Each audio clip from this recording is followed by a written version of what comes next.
السلام علیکم جی۔ تو اسٹوڈنٹس، امید ہے آپ خیریت سے ہوں گے اور اپنی چھٹیاں بہت اچھے سے گزارے ہوں گے۔ آج سے ہم سٹارٹ کرتے ہیں اپنا اردو کا لیکچر۔ یہ سوال نمبر اس کا 3 ہے۔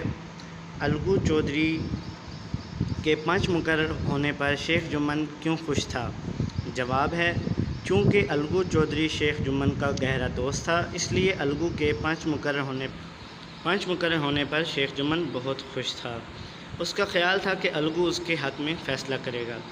جی تو اس سے آگے والا سوال ہے، الگو چودھری نے کیا فیصلہ سنایا؟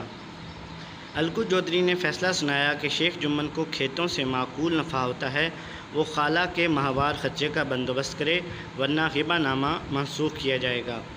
نیکسٹ کوسچن، الگو چودھری کا فیصلہ سن کر شیخ جمن کا رد عمل کیا تھا؟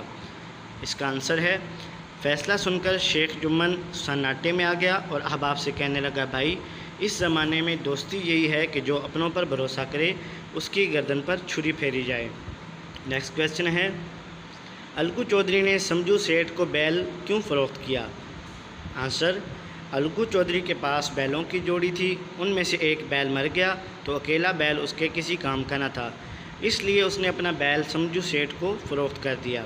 نیکسٹ کوسچن ہے، سمجھو سیٹھ نے الگو چودھری سے خریدے ہوئے بیل کے ساتھ کیسا سلوک کیا؟ آنسر، سمجھو بیل گاڑی پر سامان لاد کر منڈی کے 3 4 چکر لگاتا، لیکن بیل کو کھانے کو بھوسا ڈال دیتا۔ نتیجہ یہ نکلا کہ مہینے بھر میں ہی بیل کا کچومر نکل گیا۔ نیکسٹ کوسچن ہے، الگو چودھری اور سمجھو سیٹھ نے کون سا تنازع پنچایت کے سامنے پیش کیا؟ اس کا جواب یہ ہے کہ سمجھو سیٹھ نے الگو چودھری سے بیل 1 ماہ کے وعدے پر ادھار لیا تھا، مگر جب بیل مر گیا تو سمجھو نے بقایا رقم ادا کرنے سے یہ کہہ کر انکار کر دیا کہ مریل بیل ان کے گلے باندھ دیا تھا۔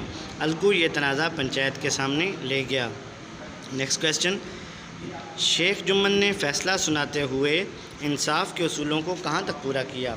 جواب، شیخ جمن نے انصاف کے اصولوں کو پورا کیا، یعنی سمجھو سیٹھ سے کہا کہ وہ الگو چودھری کو بیل کی پوری قیمت ادا کرے۔ جی تو اسٹوڈنٹس، آپ کے یہ تھے سوال، آپ نے ان کو یاد بھی کرنا ہے اور اپنی کاپی پر لکھ کر لانا ہے۔ اللہ حافظ۔